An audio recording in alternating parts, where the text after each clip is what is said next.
بسم اللہ الرحمن الرحیم۔ عزیز طلبہ، اس سے پہلے ہم نے ارکان اسلام کا ایک مکمل سبق پڑھا ہے، جس میں 5 ارکان اسلام قرآن مجید کی آیت کی اور نبی علیہ الصلوۃ والسلام کی حدیث کی روشنی میں ہم نے پڑھے تھے۔ ان میں یہ بات آپ کو بتائی تھی کہ آپ کی کتاب میں جو نبی علیہ الصلوۃ والسلام کی حدیث دی ہوئی ہے، اس میں اسلام کا چوتھا رکن جو ہے وہ حج بیت اللہ ہے، جبکہ اس حدیث کے علاوہ دیگر احادیث کی جو کتابیں ہیں ان میں حج بیت اللہ اسلام کا 5واں رکن ہے۔ آج ہم نے اسلام کے اس 5ویں بنیادی رکن کے بارے میں پڑھنا ہے کہ حج بیت اللہ کیا ہے۔ سب سے پہلے حج کے لغوی معنی کیا ہے؟ تمام مسلمانوں کا یہ ایمان ہے اور ساری دنیا کے لوگ یہ جانتے ہیں کہ سعودی عرب کے مشہور شہر مکہ مکرمہ میں ایک مقدس مکان ہے جس کا نام بیت اللہ ہے۔ اسے حرم کہا جاتا ہے۔ ہم اسے خانہ کعبہ بھی کہتے ہیں اور قبلہ بھی کہتے ہیں کہ ہم اپنی تمام نمازوں میں اس کی طرف رخ کر کے منہ کر کے نماز ادا کرتے ہیں۔ عربی زبان میں اس مکان یعنی بیت اللہ شریف کی زیارت کرنے کے لیے بندہ اپنے گھر سے ارادہ کر کے نکلے تو ارادہ کر کے بیت اللہ شریف کا زیارت کرنے کا سفر جو ہے اسے حج کہا جاتا ہے یا حج بیت اللہ کہا جاتا ہے۔ بیت اللہ کی زیارت کے لیے ایک اور لفظ بھی استعمال ہوتا ہے، وہ ہے عمرہ۔ عمرہ کے معنی بھی بیت اللہ کی زیارت کرنے کے ہیں، لیکن حج اور عمرہ میں واضح فرق ہے۔ حج فرض عبادت ہے جبکہ عمرہ نفلی عبادت ہے۔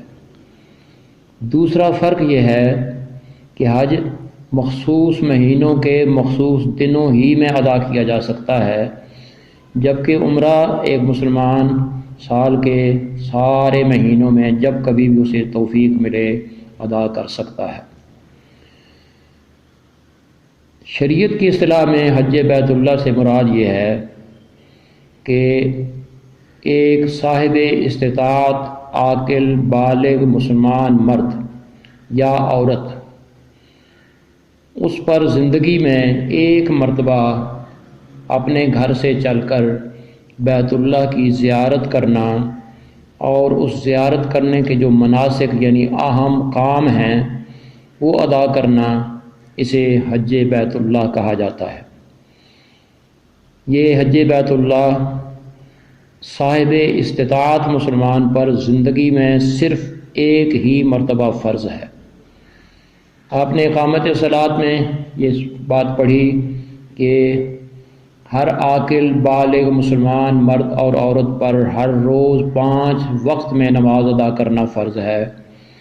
زکوٰۃ کے بارے میں آپ نے پڑھا کہ صاحب نصاب مسلمان پر سال گزرنے کے بعد ایک مرتبہ زکوٰۃ دینا فرض ہے، اور روزوں کے بارے میں آپ نے پڑھا کہ صرف رمضان المبارک کے مہینے میں ہر عاقل و بالغ مسلمان مرد اور عورت کے لیے روزہ رکھنا فرض ہے۔ اسی طرح یہ سمجھیے کہ حج بیت اللہ کے لیے جو شرط ہے وہ صاحب استطاعت ہونے کی ہے۔ سب سے پہلے یہ سمجھنا ہے کہ صاحب استطاعت مسلمان کون ہوتا ہے۔ استطاعت کا معنی ہے جس میں طاقت ہے، اور یہ جو استطاعت ہے آج کی اصطلاح میں، آج کے زمانے میں، آج کے حالات میں اس استطاعت کی بنیادی طور پر 3 صورتیں ہیں۔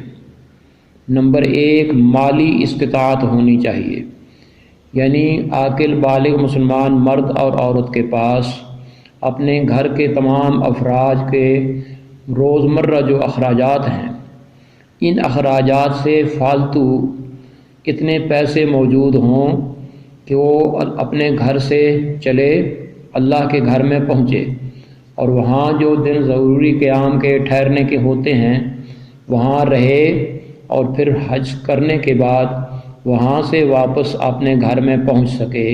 یہ جو آمد و رفت کا خرچ ہے اور وہاں رہنے کا جو خرچ ہے، یہ اگر اس کے پاس موجود ہے تو ایسا مسلمان صاحب استطاعت مسلمان ہے، اور یہ ہے اس کی مالی استطاعت۔ مالی استطاعت کے بعد دوسری استطاعت جسمانی استطاعت ہے۔ معذور آدمی خدا نخواستہ آنکھوں سے نابینا ہے، یا اس کا نچلا دھڑ ٹانگوں سے اپاہج ہے، یا ایسی کوئی اسے متعدی موذی بیماری ہے کہ ایک آدمی سے دوسرے آدمی کو وہ بیماری لگ جانے کا خطرہ ہو، تو ایسے معذور شخص پر حج کرنا فرض نہیں ہے کہ اس میں جسمانی استطاعت نہیں ہے۔ تیسری جو شرط ہے وہ آج کل بڑی ضروری ہے، وہ ہے قانونی استطاعت۔ آج کل آپ دیکھتے ہیں کہ پوری دنیا جو اگرچہ گلوبل ولیج کہلاتی ہے، لیکن چھوٹے چھوٹے ٹکڑوں میں، چھوٹے چھوٹے ملکوں میں، ریاستوں میں تقسیم ہے۔ ہر ملک کی اپنی سرحد ہے، باؤنڈری لائن ہے، اور کوئی ملک اپنی سرحد سے باہر جانے کی اجازت نہیں دیتا، کوئی ملک اپنی باؤنڈری لائن کے اندر داخل ہونے کی اجازت نہیں دیتا۔ مثلا پاکستان کا مسلمان اگر حج کرنا چاہتا ہے تو اس کے لیے اب یہ لازم ہے کہ وہ پاکستان کی حکومت سے حج کرنے کی اجازت لے، اور اس اجازت نامے کا نام پاسپورٹ ہے۔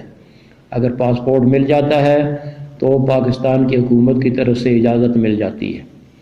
اسی طرح چونکہ حج سعودی عرب کی حکومت میں ہوتا ہے، تو سعودی حکومت کی طرف سے اس کی حکمرانی میں، ان کی سرحدوں میں داخل ہونے کی جو اجازت ہے، اس اجازت نامے کا نام ویزا ہے۔ تو اگر ویزا حاصل کرنے میں آپ کامیاب ہو جاتے ہیں تو یہ شخص قانونی طور پر صاحب استطاعت ہے۔ تو پتہ چلا کہ صاحب استطاعت مسلمان وہ ہے جس کے پاس مالی استطاعت بھی ہو، جسمانی استطاعت بھی ہو، اور قانونی استطاعت بھی موجود ہو۔ اس کے بعد اس کی فرضیت اور فضیلت۔ فرضیت کا اندازہ اس بات سے آپ لگائیں کہ آدم علیہ السلام سے لے کر نبی اکرم صلی اللہ علیہ وسلم تک ہر دور میں ہر نبی پر اور ان کی امت پر حج فرض رہا ہے۔ لیکن ہمارے نبی صلی اللہ علیہ وسلم جب مبعوث ہوئے، اگرچہ آپ 13 سال مکہ ہی میں رہے، اعلان نبوت سے لے کر ہجرت تک 13 سال کا جو آپ کا مکی دور ہے، اللہ پاک نے اس مکی دور میں حج فرض نہیں کیا، زکوٰۃ فرض نہیں کی، روزہ فرض نہیں کیا، کیونکہ اس دور میں مسلمان مظلومیت کی اور مجبوری کی زندگی بسر کر رہے تھے۔ لیکن جب مدینہ منورہ ہجرت کر کے آئے، اور ہجرت کے بعد سن 8 ہجری میں رسول اللہ صلی اللہ علیہ وسلم نے مکہ فتح فرمایا، اور خود مکہ شریف میں پہنچ کر بیت اللہ کے اندر جا کر اپنے ہاتھوں سے بیت اللہ میں مشرکوں کے سجائے ہوئے 360 بت تھے، جن میں سب سے بڑا بت ابراہیم علیہ السلام کا تھا۔ ان سب بتوں کو نبی علیہ السلام نے اپنے ہاتھوں سے گرایا، توڑا، اور بیت اللہ کو بتوں سے پاک اور صاف کیا۔ اس کے بعد اگلے سال یعنی 9 ہجری میں جب نبی علیہ السلام غزوہ تبوک سے واپس تشریف لائے، تو اللہ تعالیٰ نے مسلمانوں پر حج کرنا فرض قرار دیا۔ قرآن مجید کی آیت نازل فرمائی، وَلِلَّهِ عَلَى النَّاسِ حِجُّ الْبَيْتِ مَنِ اسْتَطَاعَ إِلَيْهِ سَبِيلًا۔ اب لوگوں پر فرض ہے کہ وہ اللہ کی رضا کے لیے اللہ کے گھر کی زیارت کریں، جو اللہ کی زیارت کرنے کی استطاعت رکھتا ہے۔ اس آیت کے بعد نبی علیہ السلام نے اعلان فرمایا کہ آپ میں جو لوگ حج کی استطاعت رکھتے ہیں وہ تیاری کریں۔ 300 صحابہ کرام نبی علیہ السلام کے ایسے تھے جنہوں نے عرض کیا جی ہم حج کے لیے جانا چاہتے ہیں، تو آپ نے پہلا جو وفد حج ہے وہ 300 افراد پر مشتمل تھا۔ حضور علیہ السلام نے اس حج کے وفد کا امیر حضرت ابو بکر صدیق رضی اللہ تعالی عنہ کو بنایا، اور ان کی قیادت میں یہ 300 حاجیوں کا قافلہ 9 ہجری میں پہلی دفعہ حج کے لیے گیا۔ اور حضور نے فرمایا کہ وہاں عرفات کے میدان میں اعلان کر دیا جائے کہ اگلے سال خود رسول اللہ صلی اللہ علیہ وسلم حج کے لیے تشریف لائیں گے۔ چنانچہ آپ صلی اللہ علیہ وسلم نے اپنی زندگی کا پہلا حج سن 10 ہجری میں فرمایا، اور یہ پہلا حج آپ کا آخری حج ثابت ہوا کہ اس حج سے واپسی پر آپ صلی اللہ علیہ وسلم کی ربیع الاول میں وفات ہو گئی، اس لیے اس حج کو حجۃ الوداع کہتے ہیں۔ اور آپ کے اس حجۃ الوداع سے ہمیں حج کے تمام مسائل کا، مناسک کا اور ان کے ادا کرنے کا طریقہ پتہ چلتا ہے۔ حج کا یہ سفر اختیار کرنے کے لیے میں آپ کو بنیادی طور پر وہ چند مشہور باتیں بتاتا ہوں کہ جو حج کے سفر میں استعمال ہوتی ہیں۔ سب سے پہلی بات، جب کوئی شخص عمرہ کی نیت سے یا حج کی نیت سے بیت اللہ شریف جانے کا ارادہ کرتا ہے تو سفر اختیار کرنے سے پہلے سب سے پہلا کام جو اس نے کرنا ہے وہ احرام باندھنا ہے۔ احرام کے متعلق یاد رکھیں، احرام 2 انسلی چادریں ہیں مردوں کے لیے، کہ ایک چادر بطور تہمت پہنی جاتی ہے، دوسری چادر اوپر اوڑھی جاتی ہے۔ احرام کی حالت میں مرد اپنے سر پر رومال، ٹوپی وغیرہ نہیں رکھ سکتا، نہ پاؤں میں جراب پہنی جا سکتی ہے۔ احرام کی حالت میں ایسا جوتا پہننے کی بھی اجازت نہیں جس کے پاؤں کی اوپر والی جو ہڈی ہے یہ ظاہر نظر نہ آئے، یعنی صرف پنجہ چھپا ہوا ہو، ایڑی چھپی ہوئی ہو، درمیان کا جو پاؤں ہے یہ ظاہر نظر آنے والا ہونا چاہیے، تو ایسا جوتا استعمال کیا جا سکتا ہے۔ خواتین کے لیے بہرحال مکمل ستر عورت، یعنی سر کے بال میں سے ایک بال بھی ننگا نہ ہو، یہ ان کا احرام ہے۔ تو احرام پہننے کے لیے سب سے پہلے غسل کیا جاتا ہے۔ غسل کر کے احرام کی نیت سے یہ احرام کی چادریں پہن کر 2 رکعت نماز نفل پڑھے جاتے ہیں۔ لیکن یہ نفل پڑھنے کے لیے سر پہ آپ ٹوپی رکھ سکتے ہیں، رومال باندھ سکتے ہیں، لیکن جو ہی اس نماز کا سلام پھیریں گے تو سر سے آپ نے ٹوپی یا رومال اتار دینا ہے، اور حج کا خصوصی ذکر آپ کی زبان پر ہونا چاہیے۔ اسے تلبیہ کہتے ہیں۔ تلبیہ وہ ذکر ہے جو صرف اور صرف حج کے سفر میں ہی کیا جا سکتا ہے، اور اس کے الفاظ بڑے مشہور ہیں، عام طور پر عام لوگوں کو یاد ہیں۔ وہ ہیں لبیک اے اللہ میں حاضر ہوں، اللہم لبیک اے اللہ میں حاضر ہوں، لا شریک لک لبیک آپ کا کوئی شریک نہیں، میں حاضر ہوں، ان الحمد والنعمہ تعریف بھی آپ کی ہے، نعمتیں بھی آپ ہی کی ہیں، لا شریک لک اے اللہ آپ کا کوئی شریک نہیں۔ تو یہ احرام پہننا حج کا پہلا فرض بھی ہے اور پہلا منسک بھی ہے کہ اس کے بغیر کوئی شخص بیت اللہ کی حدود میں داخل ہی نہیں ہو سکتا۔ آج کی زبان میں آپ یوں سمجھیں کہ حاجیوں کا جو خدا کی طرف سے مقرر کردہ یونیفارم ہے، اس یونیفارم کو احرام کہتے ہیں۔ احرام پہننے کے بعد کچھ ایسی حلال باتیں ہیں جو حرام ہو جاتی ہیں۔ مثلا احرام پہننے والا جو محرم ہے، احرام کی حالت میں وہ تیل استعمال نہیں کر سکتا، وہ ایسی کنگھی استعمال نہیں کر سکتا جس سے بال ٹوٹنے کا خطرہ ہو، احرام کی حالت میں شیو نہیں کرایا جا سکتا، سر کے بال نہیں تراشے جا سکتے۔ یہ ساری باتیں اگرچہ حلال ہیں مگر احرام کی حالت میں حرام ہو جاتی ہیں۔ احرام کی حالت میں ناخن تراشنے کی بھی اجازت نہیں ہے۔ احرام کی حالت میں شکار کرنے کی اجازت نہیں ہے۔ احرام پہن کر جب حاجی روانہ ہوتا ہے، اب میں جیسے کہ میں نے بتایا کہ بیت اللہ شریف کا نام حرم ہے۔ حرم کے معنی ہوتے ہیں قابل احترام، قابل تعظیم۔ اس کی تعظیم کا اندازہ اسے لگائیں کہ اس گھر کے باہر جو مسجد بنی ہوئی ہے، اس مسجد کا نام بھی مسجد حرام ہے۔ مسجد حرام سے مراد سب سے زیادہ احترام والی مسجد۔ یہ مسجد جو ہے بیت اللہ کے آس پاس ہے، اور پوری دنیا میں صرف ایک ہی مسجد ہے جسے مسجد حرام کہہ سکتے ہیں، باقی کسی مسجد کا نام ہم مسجد حرام نہیں رکھ سکتے۔ پھر بیت اللہ کی چاروں طرف تقریباً چند میل کے فاصلوں پر مشرق، شمال، جنوب وغیرہ ہر طرف کچھ حدود لگی ہوئی ہیں، اسے آپ آج کی اصطلاح میں باؤنڈری لائن کہہ لیں، مگر شریعت کی اصطلاح میں اس حد کا نام حدود حرم ہے۔ وہاں چاروں طرف سے جو آنے والے راستے ہیں، حدود حرم پر پتھر لگا ہوا اور اس پتھر پر لکھا ہوتا ہے حدود حرم۔ اس کا مطلب یہ ہے کہ یہاں سے حرم پاک کی حد شروع ہو گئی ہے۔ بیت اللہ کی زیارت کرنے کے لحاظ سے پوری دنیا کے مسلمانوں کی دو قسمیں ہیں۔ ایک مسلمان تو وہ ہیں جو حدود حرم کے اندر رہتے ہیں، یعنی ان کی بستیاں، ان کے مکانات، ان کے گھر حدود حرم میں ہیں۔ ان میں سب سے بڑی بات تو مکہ شہر ہے، وہ بھی حدود حرم میں ہے۔ یہ جو حدود حرم کے اندر رہنے والے مسلمان ہیں، کسی بھی بستی میں بستے ہوں، انہیں شریعت میں ہلی کہتے ہیں، ہلی ہے کے ساتھ۔ اور جو حدود حرم کے باہر رہتے ہیں، مشرق مغرب شمال جنوب جہاں کہیں بھی، یہ آفاقی مسلمان کہلاتے ہیں۔ یعنی ہم جو لوگ ہیں ہم آفاقی مسلمان ہیں۔ تو جب کوئی آفاقی مسلمان بیت اللہ کی زیارت کی نیت سے، خواہ وہ عمرہ کی نیت سے جانا چاہتا ہے یا حج کی نیت سے، احرام پہن کر وہ حرم کی حد میں داخل ہو سکتا ہے۔ اگر اپنی جگہ سے احرام نہیں پہنا تو آپ بغیر احرام کے چل سکتے ہیں، لیکن جب حدود حرم پر آپ پہنچیں گے تو وہاں آپ کو اپنا لباس اتار کر احرام پہننا ہوگا۔ جن جگہوں پر احرام پہننا لازم ہے انہیں شریعت میں میقات کہتے ہیں۔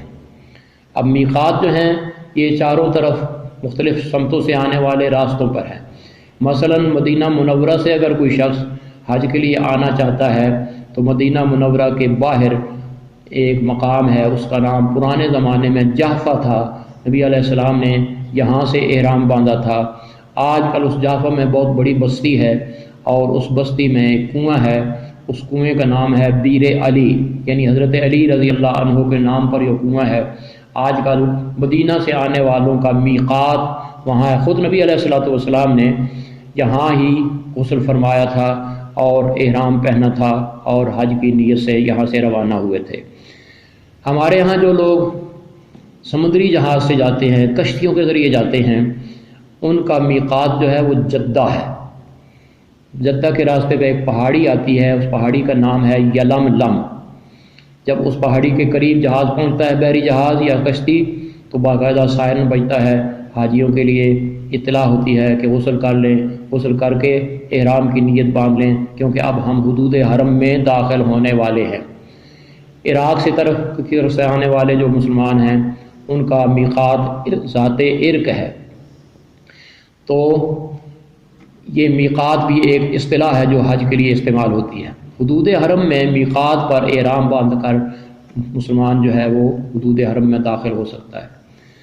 اب جب ایک زائر حرم، خواہ وہ عمرے کی نیت سے جا رہا ہے یا حج کی نیت سے جا رہا ہے، جو ہی مکہ شہر میں پہنچے گا تو سب سے پہلے اسے مسجد حرام میں داخل ہونا ہے۔ کسی بھی دروازے سے داخل ہوگا تو جس دروازے سے اندر قدم رکھے گا اس کی پہلی نظر پڑے گی بیت اللہ پر۔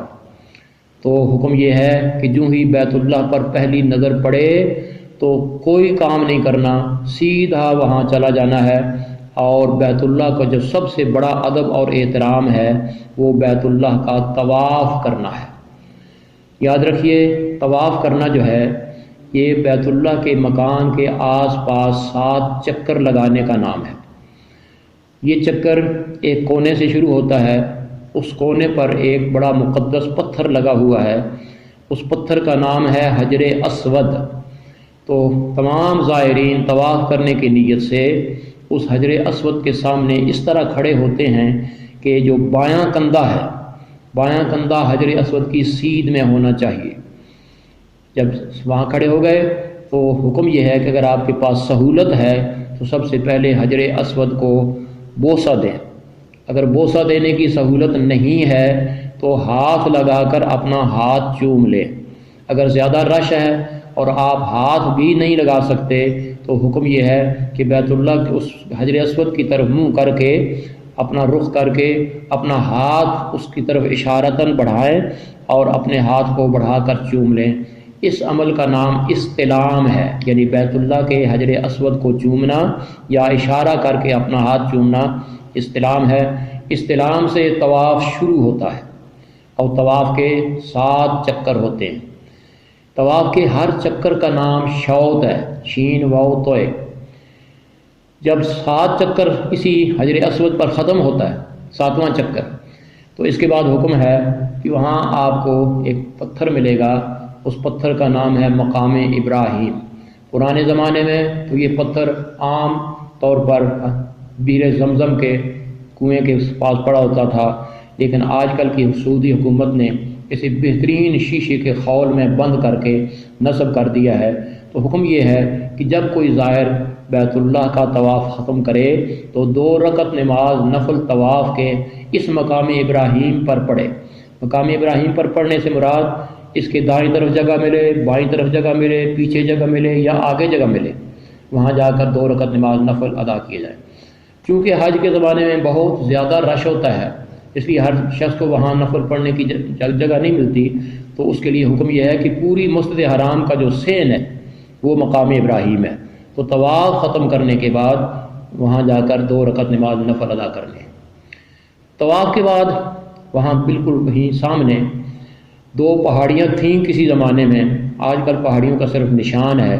ایک پہاڑی کا نام ہے کوہ صفا، دوسری پہاڑی کا نام ہے کوہ مروہ، صفا اور مروہ۔ تو یہاں سے صفا کے پہاڑ پر جاتے ہیں اور وہاں جا کر شروع کرتے ہیں سفر۔ کوہ صفا سے لے کر کوہ مروہ تک آنے جانے کے 7 چکر ہیں، جس طرح طواف کے 7 چکر ہیں، اسی طرح کوہ صفا سے مروہ، مروہ سے کوہ صفا آنے کے 7 چکر لگانے ہوتے ہیں۔ ان 7 چکروں کا نام شریعت میں سعی ہے، سین عین یہ۔ سعی کا لفظی معنی ہے کوشش کرنا، بھاگنا، دوڑنا۔ یہ حضرت حاجرہ سلام اللہ علیہا کی نشانی ہے کہ وہ اپنے بچے اسماعیل علیہ السلام کے لیے پانی کی تلاش میں ان دونوں پہاڑوں کے درمیان بھاگتی دوڑتی رہی تھی، پانی مل جائے، لیکن پانی نہیں ملا تھا۔ تو وہ آج تک ان کا جو ہے عمل وہ آج بھی حج کا حصہ بن گیا ہے۔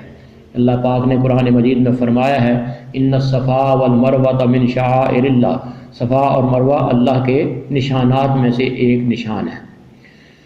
تو صحیح کے بعد عمرہ ختم ہو جاتا ہے۔ اب جو لوگ حج کی نیت سے گئے ہیں ان کے لیے حج کے مختص ایام ہیں۔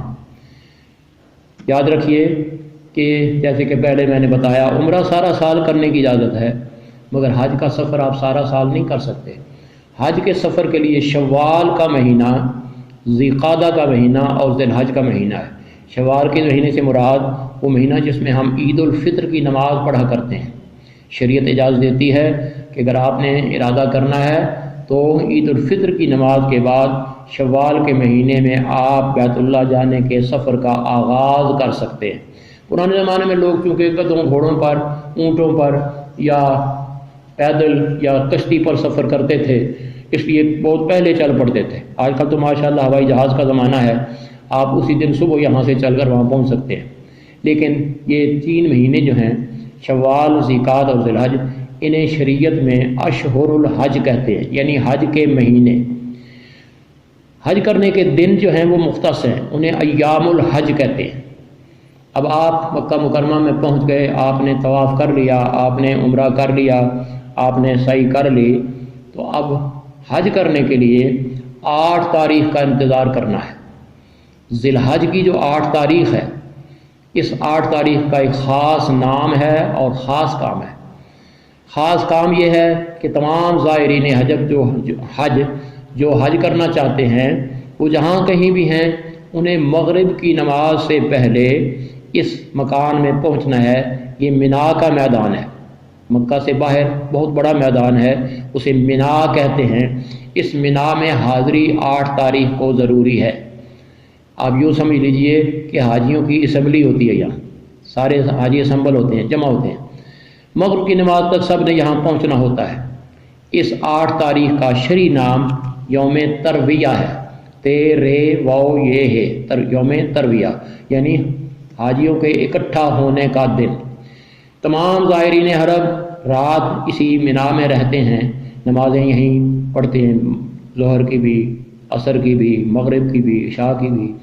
اور دوسرے دن چونکہ 9 تاریخ شروع ہو جاتی ہے تو 9 تاریخ فجر کی نماز پڑھ کر زائرین حرم منا سے ایک اور میدان ہے جسے عرفات کہتے ہیں۔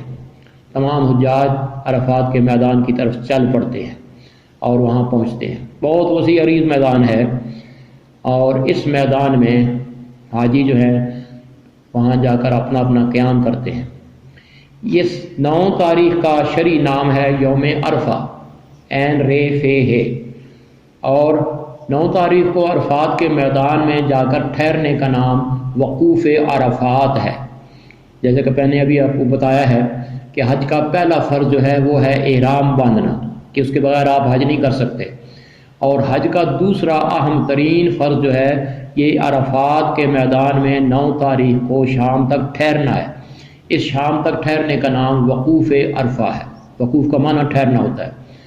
یہ وقوف عرفہ شام تک جاری رہتا ہے، اور یہ حج کا دوسرا اہم ترین فرض ہے۔ خدا نخواستہ ایک شخص سارے کام کرتا ہے، لیکن 9 تاریخ 9 ذی الحج کو یوم عرفہ کو سورج ڈوبنے سے پہلے عرفات کے میدان میں نہیں پہنچ سکتا، تو اس کا حج نہیں ہوا، کیونکہ اس کا اہم ترین فرض جو ہے وقوف عرفہ کا وہ رہ گیا۔ بہرحال اس عرفات کے میدان میں جب ظہر کی نماز کا وقت ہوتا ہے، سورج ڈھلتا ہے، اذان ہوتی ہے، وہاں مسجد ہے، مسجد نمرہ، مسجد ابراہیم بھی کہتے ہیں۔ اس مسجد میں جو خطیب ہوتا ہے وہ خطبہ دیتا ہے۔ اذان کے بعد خطبہ حج ہوتا ہے۔ آپ نے ٹی وی پہ سنا ہوگا، ہر سال 10 ذی الحج کو، یہ 9 ذی الحج کو خطبہ ہوتا ہے، وہاں سے نشر کیا جاتا ہے۔ نبی علیہ السلام نے بھی یہاں خطبہ حجۃ الوداع ارشاد فرمایا تھا۔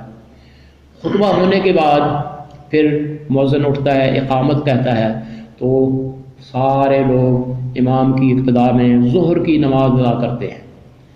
ظہر کی نماز چونکہ سارے مسافر ہوتے ہیں شرعی طور پر، لہذا وہ قصر نماز پڑھتے ہیں، 2 رکعت، 4 بجائے 2 رکعت نماز پڑھتے ہیں۔ ظہر کی نماز کا سلام پھرنے کے بعد مؤذن پھر کھڑا ہو جاتا ہے اور پھر وہ اقامت کہتا ہے، اور اسی کے ساتھ یعنی ظہر کی نماز کے ساتھ ملا کر عصر کی 2 رکعتیں پڑھی جاتی ہیں۔ یہ ظہر اور عصر کی نماز کو ملانا صرف یہاں اس مقام پر جائز ہے، دنیا کے اور کسی مقام پر ملانا جائز نہیں۔ اس لیے اس نماز کو ظہرین کہتے ہیں، یعنی ایک وقت میں دونوں نمازوں کا ادا کرنا، پہلے نماز ظہر ادا کی پھر نماز عصر ادا کی، تو یہ نماز ظہرین ہے۔ نماز ظہرین کے بعد تمام حاجی اس عرفات کے میدان میں پھیل جاتے ہیں۔ وہاں ایک پہاڑ بھی ہے، اس پہاڑ پر ایک پتھر لگا ہوا ہے، آج بھی وہاں وہ نشان موجود ہے۔ یہ وہ میدان ہے جہاں حضرت آدم علیہ السلام کی اور ہماری اماں حضرت حوا کی مدت کے بعد بچھڑ گئے تھے، ملاقات ہوئی تھی، اس لیے اسے عرفات کہتے ہیں۔ عرفات کا معنی ہے جان پہچان والی جگہ، وہاں ان کی جان پہچان ہوتی۔ اور نبی علیہ السلام نے فرمایا قیامت کے جو حشر کا میدان ہوگا وہ بھی یہی میدان عرفات ہوگا۔ تو تمام حاجی شام سورج ڈوبنے تک اس عرفات کے میدان میں سارا دن اللہ سے ذکر کرتے رہتے ہیں، دعائیں کرتے رہتے ہیں، روتے رہتے ہیں، معافی مانگتے رہتے ہیں۔ جب سورج غروب ہوتا ہے تو ہونا تو یہ چاہیے نا کہ غروب آفتاب کے بعد نماز ادا کی جائے، لیکن یہاں نماز ادا کرنے کی اجازت نہیں ہے۔ حکم ہے یہ کہ اب سارے زائرین حرم یہاں سے عرفات کے میدان سے نکل جائیں۔ عرفات کے میدان اور منا کے میدان کے درمیان ایک وادی ہے، اس وادی کا نام مزدلفہ ہے۔ تو تمام زائرین اس مزدلفہ وادی میں پہنچ جاتے ہیں، ریت ہی ریت ہے تا حد نگاہ، کوئی ٹھہرنے کی جگہ مکان وغیرہ کوئی نہیں ہے۔ تو تمام آ کر کھلے آسمان کے نیچے یہاں رہتے ہیں، اور سب سے پہلے مغرب کی نماز ادا کرتے ہیں، ساتھ ملا کر پھر عشاء کی نماز ادا کرتے ہیں۔ اس لیے اس نماز کا نام مغربین ہے، یعنی 2 نمازوں کا ملا کر اکٹھا پڑھنا، کہ پہلے مغرب کی نماز ادا کی جائے پھر عشاء کی نماز ادا کی جائے، مغربین پڑھتے ہیں۔ مغربین کے بعد تمام زائرین حرم کو حکم ہے کہ یہاں سے چھوٹے چھوٹے کنکر، جتنا یہ چنے کا یا مکئی کا دانہ ہوتا ہے، اتنے وزن کے کنکر چننے ہوتے ہیں، اور ہر حاجی کے لیے حکم ہے کہ 70 کنکریاں چنیں۔ تو ہر حاجی یہاں سے 70 کنکریاں چن کر اپنے پاس محفوظ رکھ لے، اور رات کو یہاں کھلے آسمان کے نیچے قیام کرے۔ اب دوسرا دن شروع ہو جاتا ہے، وہ ہے 10 ذی الحج۔ اس 10 ذی الحج کا نام ہے یوم النحر۔ تو فجر کی نماز پڑھ کر تمام زائرین مزدلفہ سے چلتے ہیں، اور مزدلفہ سے چل کر اپنے خیمے میں منا میں جہاں سے چلے تھے وہاں آ کر پہنچتے ہیں، غسل کرتے ہیں، آرام کرتے ہیں اور ناشتہ وغیرہ کرتے ہیں اور سورج ڈھلنے کا انتظار کرتے ہیں۔ جب سورج ڈھلتا ہے تو جو 70 کنکریاں چنی ہیں نا مزدلفہ سے، ان میں سے 7 کنکریاں ہر زائر حرم لے لیتا ہے، اور منا ہی میں ایک مقام ہے جسے جمرات کہتے ہیں، جیم میم رے الف تے، اس جمرات کے مقام پر پہنچتے ہیں۔ یہ جمرات میں 3 ستون بنے ہوئے ہیں، ایک بڑا لمبا ستون ہے، دوسرا درمیانہ ستون ہے، تیسرا چھوٹا ستون ہے۔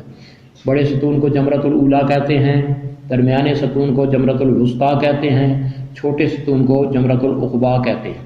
یہ یادگار ہیں۔ تو تمام زائرین حرم کو حکم ہے کہ 7 کنکریاں لے لیں اور سیدھے جمرۃ الاولیٰ پہ پہنچے، اور وہاں جا کر اپنے انگوٹھے اور اپنی انگشت شہادت جو ہے، ان دونوں میں وہ کنکریاں پکڑ کر ایک ایک کنکری نشانہ لگا کر اس پتھر کو مارنا ہے، اس ستون کو مارنا ہے۔ اس کنکری کا ستون کو مارنے کا نام ہے رمی جمرات، رے میم یہ رمی جمرات۔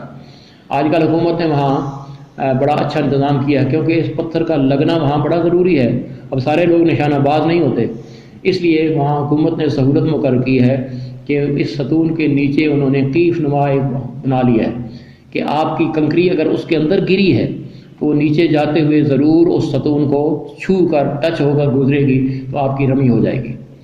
تو 7 کنکریاں یہاں مارنی ہیں، یہ رمی جمرات ہے۔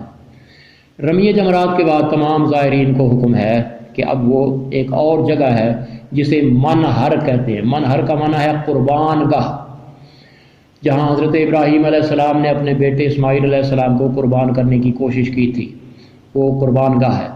وہاں بے شمار قربانی کے جانور پہلے سے موجود ہوتے ہیں، وہاں جا کر اپنی قربانی کا جانور پسند کریں، پسند کر کے خریدیں، اور ذبح کرنے والے بھی وہیں مل جاتے ہیں، تو وہاں اپنی قربانی کا جانور ذبح کریں۔ ذبح کرنے کے بعد قربانی کے گوشت کا حصہ جو آپ لینا چاہتے ہیں وہ لے لیں۔ اس کے بعد حکم یہ ہے، اب آپ نے چونکہ احرام پہنا ہوا ہے، یہ سارا کام احرام کی حالت میں ہوا، اب احرام اتارنے کا مسئلہ ہے، لیکن آپ احرام نہیں اتار سکتے۔ احرام اتارنے کے لیے آپ کو اپنی زلفوں کی قربانی دینی پڑے گی، یعنی وہ قربانی دینے کے بعد دوسری قربانی بالوں کی، سر کے بال منڈانے پڑتے ہیں۔